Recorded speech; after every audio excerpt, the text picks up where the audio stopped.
Treneri, pagaliau sezonas baigtas, visi titulai turbūt, kurių tikėjotės iškovoti, tai dabar tas emocijas į eterį. Labai laimingas. Ačiū komandai, kolektyvui visiems treneriam, visi, kas prisidėjom, nes visi labai stipriai dirbom ir tikrai pasiekėm, sezonas superinis. Žaidėjai superiniai, treneriai patys geriausi, super. Įvertinkim, gal prisiminę viską šiame sezone, ką teko patirti, buvo turbūt ir sunkesnių dalykų, momentų, ar kas buvo sunkiausia tiesiog, kuri sezono eiga vieta? Dabar nepasakysiu, neatsimenu, viskas per daug emocijų, ko gero dabar yra ir sunku kažką pakomentuoti. Visas sezonas toks buvo ir lengviau, ir sunkiau, žaidėm, ruošėmės ir titulo po titulo vis siekiam laimėti ir laimėjom visus titulus. Super. Kuo šis čempionių titulas skiriasi nuo praėjusių metų jums asmeniškai? Man asmeniškai skiriasi tuo, kad skaitau, kad šiek tiek didesnis indėlis, nes nuo pat pradžių su komanda, nes pernai pasijungiau tik pabaigoje, vasario mėnesį, bet pavyko irgi iškovoti, o dabar kaip ir visas darbas nuo pradžios iki pabaigos padarytas. Ačiū ir gero šventimo. Giedrė, 13 metų reikėjo laukti tavęs čia ir tu pagaliau esi čia čempionė. Kokie įspūdžiai ir nuotaikos dabar? Tik norėčiau paminėti, kad mes laimėjom viską. Tai aš labai laiminga, labai...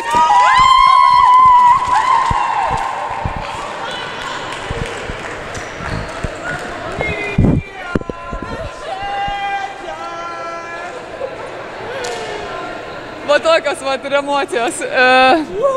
Dar labai norėjau po kiekvieno mano kalbinto rungtynių pasakyti ir padėkoti, pasinaudoti progą lygai.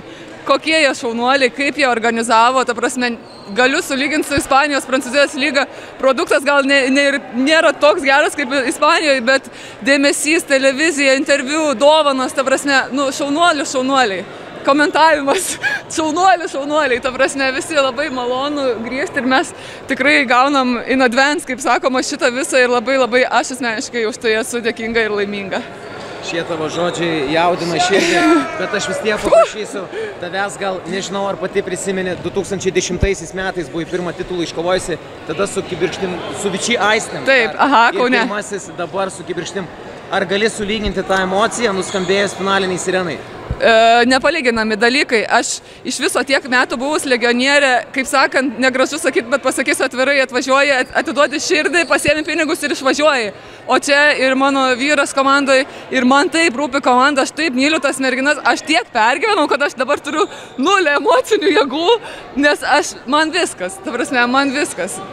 Nesulyginu dalykai, kaip nuo 0 iki 100, nežinau. Kiek laiko dabar reikės poilsiui, ar apie poilsį net galvoti nereikia? Poilsis iš karto išskrendu į Tailandą, viskas, va. Bet tai buvo jau anksčiau nupirkti. Taip, dėl to tos įtampos buvo dar daugiau. Bet atsijungiu ir grįžtu šviežią galvą, nes turim labai rimtų reikalų vasarą. Smagu buvo tave turėti ir matyti čia šitam sezone. Lauksim ir toliau ir ačiū tau ir gerą šventimą. Ačiū jums labai, jūs nuostabūs. Ačiū.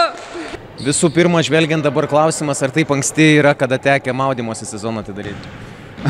Tekę, kadangi 5 metus Ispanijoje gyvenau, tai yra tekę, bet tokio malonaus maudymosi dar ne taip anksti tikrai. Sakau, ką tik tau sakiau, ilgas sezonas, bet kai viskas vainikuojamasi tokiom, emocijom, tokiais konfeti, šampano purslais, vandenio purslais, nesvarbu, tai sakau, tai viską atperka ir tikrai galima pasidžiaugti pagaliau. Arnai, antras sezonas tau pačiam dabar įvertinant viską, prisimenant praėjusius metus, kuo šie metai buvo kitokie tau pačiam? Na, mano praeitas sezonas buvo gan neilgas, tik tai ten porą mėnesių, bet manau, kad man sunku vertinti, bet ką aš atvažiavau, radau pernai metais ir ką pavyko šiemet sukurti, sakau, kiti labiau turbūt pasakytų iš šalies, kas buvo ir tenais praėjo visą kelią, bet man atrodo kaip diena ir naktis. Tikrai bandėm kaip ir tau pernai kalbėjau, kad, sakau, bandysim įsivesti daug profesionalizmo klube, žinai, eiti to tokiu tikrai profesionaliu keliu ir manau tai pavyko ir galiausiai tai rodo, kad, žinai, tai yra kelias į pergalės, žinai, o tai džiaugiu, kad tiesiog tai pavyko kažkokie, žinai, planai pirminiai įgyvendinti, bet, žinai, tai nereiškia, kad mes sustosim. Arnai, dar pasigilinant į tavo kaip sporto direktoriaus pareigas ir įvertinant šį sezoną dėl pačių legionierių. Buvo ir tokių, su kuriuom atsisveikinot, Polikari, Aleksis Pana, bet Sidney Taylor atvykusi nuo sezono pradžios ir turbūt vidury sezono 12 buvęs Women NBA šaukimas, Nia Clauden. Ką tai reiškia jūsų klubui ir kaip pavyksta tokias žaidėjas tiesiog ištraukti sėkmingas? Tai taip, ne visos tos legionierės buvo sėkmingos, kurios pradėjo sezoną, kaip ir pats minėjai, žinai, teko su dviem atsisveikinti, bet tai aš manau, kad ir yra stiprybė klubo, kad reaguoti žinai, į situaciją, reaguoti, kad kažkas gal neveikia, kažką galima geriau ir tiesiog netingėti, aš tai sakau taip, netingėti, ieškoti variantų, žinai, visada galima kažką, nereiškia, kad tai pasiseks, bet, žinai, jeigu darysi, ieškosi, bandysi kažką tobulinti, o ne tiesiog gyvensi su esama situacija ir tikėsis kažko geriausio, gal ateis ta diena, kur ten kažkas iššaus. Tai džiaugiuosi, kad tos korekcijos, kurias padarėm vidury sezono, kad jos pasiteisino. Ta pati Maybe Bajamba mums jinai pridėjo, tikrai. Buvo rungtynių, kur mums ir patraukė, ir pridėjo to reikalingumo, fiziškumo nuo suolo. Tai ir jie džiaugiuosi, esu iš viso tiesiog sužavėtas ir tikrai labai nuostabaus charakterio žmogus, profesionaliai klauso kiekvienos to nurodymo trenerio, bando jį išpildyti ir su tokiais žmonėm, manau, treneris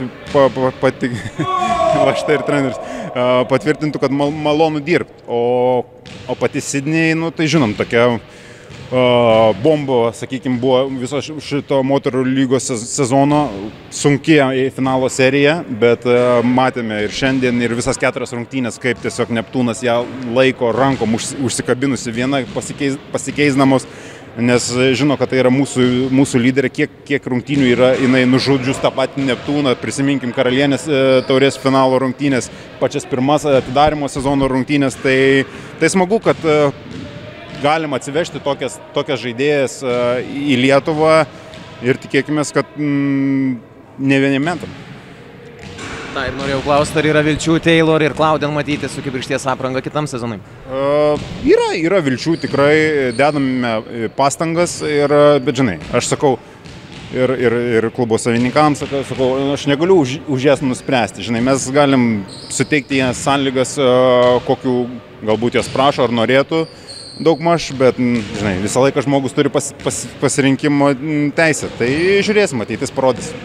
Ir trumpai, kur Vilniaus kibirkšties ekipa tavo paties akim turėtų augti kitam sezonui? Daug turim, tikrai. Padarėm tokius, sakyčiau, pirminius žingsnius link profesionalaus, tokio tikro profesionalaus. Visada kibirkštis buvo, nereikia nuvertinti, daugkartinė Lietuvos čempionė ir tai neatsitinka be nieko, bet pati lyga auga, konkurentės auga ir mes turim eiti tuo pačiu keliu. Tai, kaip sakau, šiemet laimėjom visus titulus Lietuvoje ar čia vietinėse Pabalčio lygose, bet laikas biškį patrukšmauti ir Europai. Ar tai bus Eurolyga, ar Europos taurė, pažiūrėsim, bet faktas, kad dabar fokusas būtų jau žengti kažkokį žingsnį ir europiniam lygmenį ir prisistatyti visai Europai, o ne tik nebūti savo kiemo karalienės. Ar į Tailandą lagaminai jau sukrauti? Visi labai tą Tailandą žino, nesukrauti, bet su kuprinė važiuosim, tai spėsim iš penktadienį vakare. Ačiū už komunikaciją viso šio sezono metu. Ačiū ir jums, ačiū visai lygai, ačiū tikrai tau, Agniau, kaip aš tau dar man atrodo, net nebuvau prisijungęs prie Kibirkšties, aš tau sakiau, kad ateis diena, kai tikrai tavo darbas ir visos komandos darbas bus kaip pasakyti, įvertintas ir manau, po biškį tos dienos ateina, visas moterių krepšinis auga ir mes visi augame kartu, mes vienas be kito, mes esam niekas. Klubai be žiniasklaidos, klubai be lygos niekas yra, tai tiesiog augam ir toliau kartu, džiaugu, kad moterų rinktinė turėsim šventę visą vasarą ir pirmyn. Treneri, nepavyko šiandien, nors ir kovėtės. Aš užduosiu iš karto klausimą, kuris turbūt yra akivaizdus. Kiek Mariai netektis pirmose rungtynėse įtakojo visą serijos eigą? Labai įtakojo. Dabar toks nesupas klaidingai. Kibirkštis laimėjo, viskas sveikinu jos. Bet tas toks klausimas, toks what if? Jeigu būtų, ar būtume... Ar serijos, sakykime, eiga ir ar čempionai būtų kiti toks, čia labiau save godžiu su tokiu klausimu, bet jo, yra tas toks klausimas, kaip būtų, jeigu būtų.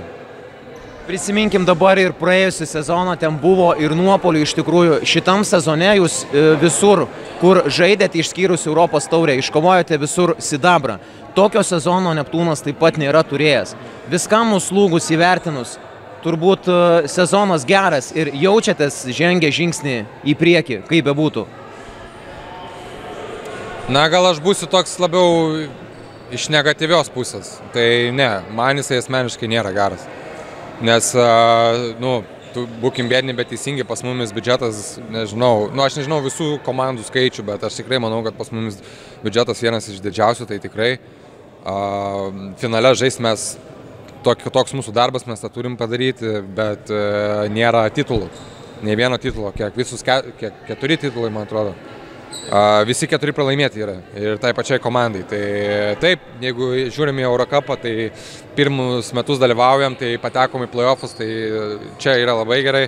Vietiniam fronte aš asmeniškai vertinu prastai, bet aš nesakau, kad čia komanda blogai žaidė ar kažką tokio. Aš noriu į save atsisukti, reiškia, aš visada žiūriu į save, reiškia, kažkur gal aš kažko nepadariau ir su savim dažnai apie tą kalbu, ar aš teisingai rotacijas naudoju, ar skautingas geras padarytas, ar žaidimo planas geras padarytas, tai visada turiu į save sukti. Jeigu nėra titulų, tai reiškia treneriui kažkur yra problema, reiškia, aš turiu dar labiau dirbti, persižiūrėti rungtynės, didžiasias šio sezono, kur mano klaidas buvo padarytas, kad daugiau aš jų nekartočiau ir kad galėčiau paruošti komandą ir komanda laimėtų titulus. Treneri, visai ką tik pratęsta ir jūsų sutartis tada kitam sezonui. Ieškosim titulų ir kelsim ambicijas. Tai čia kitam sezonui palikim. Gerai. Dabar ką tik baigęs sezonas, tai visų pirma, dar vis tiek turiu pasakyti, kad Kibirkšties sezonas buvo fantastinis. Realiai, jeigu be kelių detalių būtų ir Eurocup'e toli nuėjusios, tikrai įspūdinga komanda. O mums lieka dirbti, kad mes kitą sezoną visų pirma turėtume galimybę į tą viršūnę užkilti ir sugebėti dėti žingsnį į tą Olimpo kalną. Gerą poilsio ir ačiū treneriui už puikią komunikaciją viso sezono metu. Ačiū jums visiems. Labai ačiū. Marina, neklausim šiandien tavęs apie šitas paskutinės rungtynės. Iš tikrųjų, apie visą sezoną. Buvo šitam sezone ir duobelių, buvo ir pasiekimų turbūt. Dabar, jeigu įvertinus ir viskam nuslūgus, kaip tu pati galvoji? Ar pati gali būti patenkinta, ar manai, kad čia nebuvo komandos lubos? Nežinau, iš tikrųjų dabar realiai aš nieko nepasakysiu, nes reikia čia ne 15 minučių po varžybų pagalvoti. Ta prasme, tikrai, manau, galėjom daugiau, bet nežinau, iš tikrųjų sunku pasakyti, tikrai labai sunku pasakyti, negaliu sakyti dabar labai taip ant emocijų, kaip sakoma. Nežinau, reikia apgalvoti ir tada gal parašysiu žinutę. Pati šiame sezone irgi dabar grįžai ir po traumos, bet vis dar rodai aukščiausio lygio žaidimą ir dabar mes visi norim pažado ir žiūrovai, kad jie tuo žaidimu galės mėgautis ir toliau. Aš dar neplanuoju karjeros baigti, tai tikiu, kad turiu dar gerus kelis metus, gal netgi daugiau, tad karjeros tikrai nebaigiu dar. Mes užfiksavom šitą, ateityje taip pat turėsim. Ir bum baigiam. O dabar, vertinant vėlgi šį sezoną ir iš sirgalių pusės, turėjot palaikymą ir išvykos rungtynėse, ypatingai finalo serijoje, taip pat nemažai čia rinkosi irgi, ką galėtum tarti jiems ir pasakyti patiems fanams. Iš tikrųjų, labai ačiū visiems, kas atvykdavo tiek išvykose, tiek namuose. Tai jau kai buvo ir pusfinalio varžybos, aš dar buvau traumuota, aš atsimenu, sakiau ant suoliuko, sakau, kaip norėčiau žaisti, nes čia žaidži ir kaifuoji, kai tiek žmonių, ar savo sirgaliai, ar kitos komandos sirgaliai, vis tiek yra šaunu žaisti tokioje pilnoje salėje ir tikiuosi, čia tik pradžia ir mes rinksim daugiau. Mes ir Švyturio arenoje gan daug rinkom sirgalių ir tikiuosi, čia tik toks atspiris į ateitį ir mes rinksim gal šitą pilnai ir jau persikraustysim gal į areną, kur ir ten rinksim bent jau pusę arenos.